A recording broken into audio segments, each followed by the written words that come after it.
मेरे सारे बहन भाइयों ने हाथ जोड़कर राम राम। बहू बेटियों को ढेर सारा आशीर्वाद। बच्चों, बहुत बहुत प्यार, आशीर्वाद। आयुष्मान दादी का आशीर्वाद। आज एक ऐसे बच्चे की आपको सच्ची बात बताऊंगी। है तो ये बहुत पुरानी बच्चों, हमने भी ऐसे ही सुनी है। तो आजकल के बच्चों के लिए ये मेरे ध्यान में आई बतानी। ये बहुत ज़रूरी है आप लोगों के लिए। मेरे बेटों सुनो। एक बेटा माँ बाप का इकलौता, घर मतलब ढीला ब्योंत, माड़ा ब्योंत भाई। माँ बाप ने सोचा अब जो जिंदगी हमने बिताई है वो अपने बेटे को नहीं बताने देंगे। उनने उसको सब कुछ करके मजदूरी मेहनत अपना बेटा पढ़ाया उन्होंने। आज का जो टाइम है ना बच्चों, ये कई सालों से बहुत ही कंपटीशन का है, क्योंकि बच्चे हताश हो जाते हैं इसमें। ये उसी बच्चे के ऊपर है। वो बच्चा होशियार भी बतेरा, मेहनत भी बतेरी कर रहा, पर बेटो कहीं ना कहीं कमी रहती। जैसे पेपर पास किया, टेस्ट दिया, जिस भी उसमें जाता सर्विस में वहीं रह जाता। वो मतलब ये था कि बच्चा सक्सेस नहीं हुआ, उसको अपनी सफलता नहीं मिली जो वो चाह रहा था।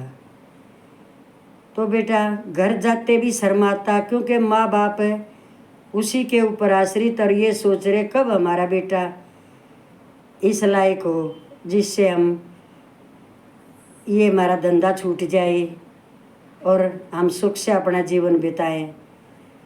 तो बेटे के मन में जितनी बार भी वो मतलब हाराई लगाओ, सफलता नहीं मिली बेटे को, तो वो बच्चा हताश हो गया। उसका घर जाने को दिल नहीं करे। जब भी कोई परीक्षा दे के आए, कोई इंटरव्यू दे के आए, घर में जाते ही माँ बाप ऐसे बैठे दरवाजे के आगे, काज बच्चा आके बताएगा। देखो ये सही बात है, झूठ नहीं है। ये हर माँ बाप सोचता है। हर माँ बाप ये सोचता है कि हमारे बच्चे की ज़िंदगी सफल हो, चाहे हम कितने भी दुखी हो जाएं। उनमें वो भी वही थे भाई। जब उसका जो चौथी बार का जो उसका वो था इंटरव्यू था भाई, पेपर क्लियर था, वो वहाँ भी रह गया। तो वो अपने घर नहीं आया बच्चों। ये उससे कुछ भी लगाओ, चाहे गलती है कुछ भी है, माँ बाप परेशान हो गए। पूछ रहे हैं किसी किसी से, हमारा बेटा नहीं आया, हमारा बेटा नहीं आया। पर वो अपने को ऐसा शर्मिंदा महसूस कर रहा है कि मैं क्यों नहीं इतनी मेहनत कर रहा हूँ। पर कहीं ना कहीं कमी होती है बेटे, मेहनत में कमी होती है थोड़ी बहुत। तो वो भी आगे सुनो वो क्या कमी थी। आप बड़े बच्चों के लिए है ये ध्यान से सुनो बेटे। ये मैंने बनाई नहीं है, ये मैं किसी की बताई हुई सुनी हुई आपको बता रही हूँ, क्योंकि ये चीज़ सच है। मैंने इसलिए पकड़ा इसको कि मैं अपने बेटे पोतों को बताऊंगी ये बात, और ये सब के साथ बनती हैं ये चीज़ें। अभी वो बेटा घर नहीं आया, क्यों वो कामयाब नहीं हुआ, अब ये सुनना है आगे आप लोगों को। और ये हमारे सारे बच्चे करते हैं ये काम।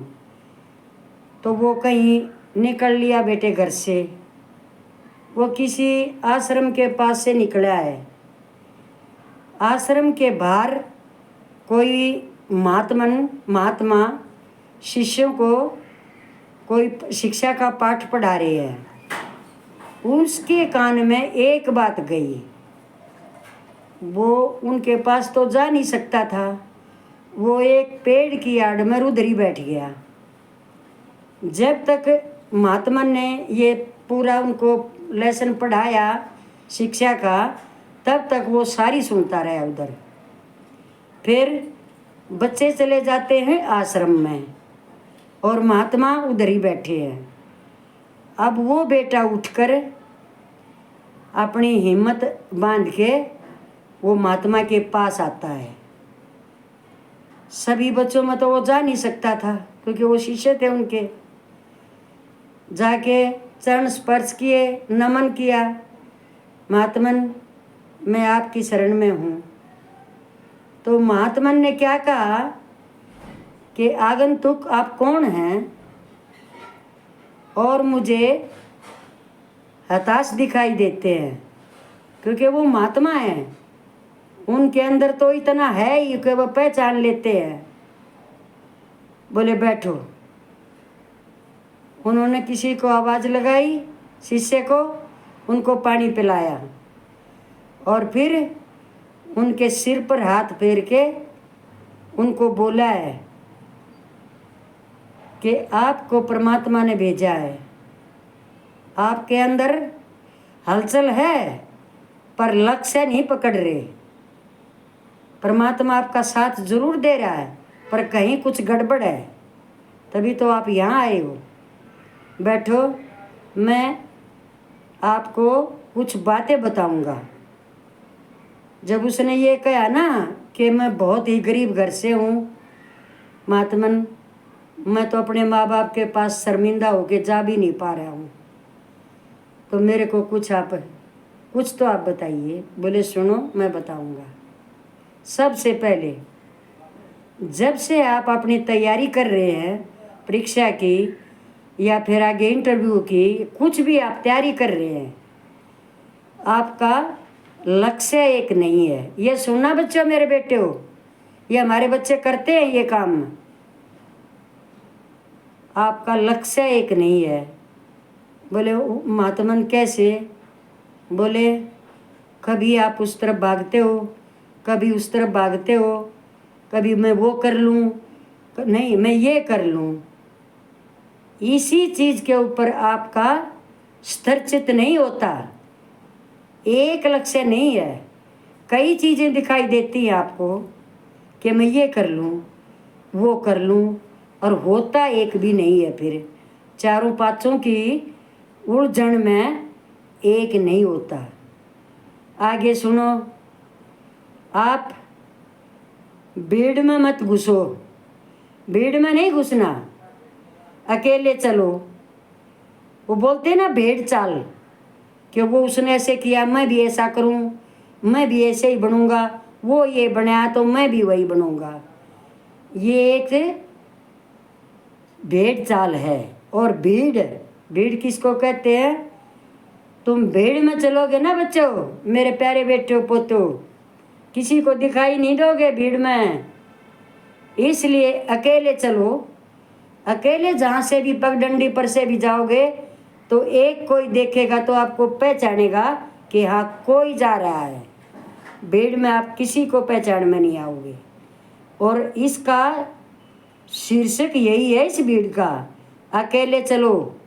अकेले चलने से आप कोई लक्ष्य प्राप्त कर सकते हो। भीड़ में आपका दिल डामाडोल होता है कि ये वो कर रहा है मैं भी यही करूँगा। ये नहीं करना है। बस अभी अगली बात सुन बच्चे, तुमने बहुत मेहनत की है, बहुत ही आपने मेहनत की, लेकिन सफलता नहीं मिली। पर अभी मेरी बात सुनना, क्यों सफलता नहीं मिली। आप कभी अपने अंदर में झांके हैं? बैठकर 5 मिनट आपने मौन करके ये पूछा है कि मेरे शरीर में कितनी खूबियाँ हैं, कौन सी खूबी मेरे को ज़्यादा है और कौन सी मुझे पसंद है, और किस पर मैं सफलता पा सकता हूँ। आपने कभी ये सोचा बेटा? नहीं ना। ये कोई हमारे बच्चे, सब तो नहीं होते हैं बेटे, पर कुछ बच्चे होते हैं जो अपनी मेहनत उनकी कामयाब नहीं कर रही है उनको, इसलिए उनके साथ ये होता है। तो महात्मा ने बताया कि यहाँ बैठो मेरे पास, 5 मिनट बाद बोलना। पहले ये सोचो, आप अपने अंदर उतर जाओ, अपने अंदर उतरो और अंदर खंगालो कि आपके अंदर कौन सी खूबी है। खूबी सब में होती है, आप लोग पहचानते नहीं अपनी खूबियों को। हर आदमी में कोई न कोई हुनर है, लेकिन हम उस पर ध्यान नहीं देते, सारा में बिचड़े रहे हैं। तो महात्मा ने कहा 5 मिनट के बाद बताना मुझे कि आप में कौन सा हुनर है, और जिसको आप पसंद भी करते हो, वो आपको अच्छा भी लगता है, लेकिन उस एक पर ध्यान नहीं दे रहे आप। 5 मिनट के बाद वो बेटा बोलता है, लड़का, कि महात्मन, मैं तीरंदाजी पसंद करता हूँ, तीरंदाजी मेरा शौक भी है, और ये मेरे अंदर खूबी भी है, ये मैं बीच बीच में करता भी रहा हूँ। तो महात्मा बोले, महात्मा कौन थे वो पता है आपको? मैं बताऊंगी। बुद्ध महात्मा, जो उन्होंने ये कहा कि देखा आपने अपनी खूबी निकाली, पता तो आपको पहले भी था, लेकिन लक्ष्य एक नहीं था। ये तो खूबी तो पहले भी पता है आपने, पर आप ये सोच रहे ना मैं तो वो बनूंगा, ना मैं तो ये बनूंगा। ये और वो के बीच में आपका ये शौक खत्म हो गया, इस पर लक्ष्य नहीं बनाया आपने अपना। बगैर लक्ष्य के तो कोई भी काम नहीं होता, चाहे हम हैं चाहे आप हो। तो मेरे बच्चे, आप ध्यान से आज से सुन लो, मैं आपको 3 महीने का टाइम देता हूँ, क्योंकि उसकी खूबी सुननी थी महात्मा ने तो, कि इसका किसका शौक है, किस में इसकी इंटरेस्ट है, किस में इसको ज़्यादा इसके अंदर क्या बोलते हैं उसको, कामयाबी हासिल करने के लिए क्या चीज़ है ऐसी। बस वो उन्होंने बता दी। 3 महीने का टाइम के बाद मेरे पास आना। अब वो बेटा चला जाता है, उसने उधर ही किसी आश्रम के पास ही बाहर उसने अपने 3 महीने तक आधा घंटा पहले मौन बैठता है, अंदर उतरता है अपने, जैसे भी महात्मा ने बताया है। जब तक उसको अपना लक्ष्य नहीं दिख लेता, तीरंदाजी अंदर दिखाई देती है, उसको बताया उसने, जब तक तुझे ये दिखाई नहीं दे ले तब तक उसी मौन में रहना है, ध्यान में। जब वो तेरा लक्ष्य तेरे सामने दिखाई दे जाए ना, तभी मेरे पास आ जाना। 3 महीने तक उस बच्चे ने अपना लक्ष्य साधा, बहुत मेहनत की, और फिर वो महाराज जी के, महात्मा के पास आते हैं। आते ही महात्मा ने पूछा है, लक्ष्य दिखाई दिया अंदर? बोले जी महात्मा जी, मेरे को दिखाई दिया, तभी तो मैं आया हूँ। 15 दिन के लेट आया हूँ आपके कहने से, क्योंकि जिस दिन वो मुझे लक्ष्य मेरे अंदर दिखा तब मैं आया हूँ। तो मेरे बेटो पोतो, एक लक्ष्य चीज देखो, अब मैं इस पर निशाना मारूँ, इस गोलदारे पर, अब मेरा ध्यान उधर है, ले न पहले न्यू देख लूँ। लक्ष्य पर ही नजर रहेगी तो बात बनेगी। और ये पक्की बात है, ये कोई ऐसी वैसी बात नहीं है बच्चों। हमारा फर्ज है आप लोगों को बताने का। हमारे बेटे शाने बतेरे हैं, पर ये कहानी मैंने आपको इसलिए बताई है, कोई भी हमारा बच्चा हताश ना हुए। कई बार बच्चे गलत रास्ता अपना लेते हैं। हारो मत बेटे, अंदर से हताश मत हो। किसी की भी शरण ले सकते हो आप, अपने माँ बाप की भी ले सकते हो घर में ही, कि मैं हताश हूँ। आपके माँ बाप नहीं चाहते आप हताश हो, वो आपको कोई ऐसी चीज़ बताएंगे जिससे आप का दिल मजबूत होएगा, मेहनत भी काम आएगी, लक्ष्य भी निर्धारित होगा। माँ बाप से बड़ा तो कोई महात्मा भी नहीं है बच्चों, मान लिया करो बात। लेकिन जो वो महात्मा हैं जिनकी मैं बात बता रही हूँ, वो किस लिए महात्मा है, सबसे महान हस्ती, क्योंकि वो कभी से ही निकल चुके हैं घर से। उनका ध्यान ही अंदर है, अंदर ही तो है बेटा, सब कुछ है। उन्होंने क्या बताया था बेटे को, लक्ष्य धारित करने के लिए बाहर नहीं झांकना, इधर उधर नहीं देखना है, आंख बंद करके लक्ष्य छोड़ना, आंख बंद के तीर छोड़ना, उधर ही लगेगा। क्यों? आपके अंदर, मेरे अंदर पूरा ब्रह्मांड है। अंदर ब्रह्मांड, वो एक हमारे भगवान श्री कृष्ण के ही अंदर नहीं है बच्चों, वो सभी के अंदर है। वो भगवान है, वो दिखा सकते हैं। हम तुच्छ हैं, हम ये काम कर नहीं सकते। मेरे प्यारे बेटो, ब्रह्मांड सब इंसान में है। हम हैं ही ब्रह्मांड। प्रकृति, कुदरत, सृष्टि सब कुछ हमारे अंदर है और यही परमात्मा है। ये हमेशा, ये मैंने पढ़ा, कोई मैं मन गढ़ंत नहीं बता रही मेरे बच्चों, ये सच है। परमात्मा कौन है?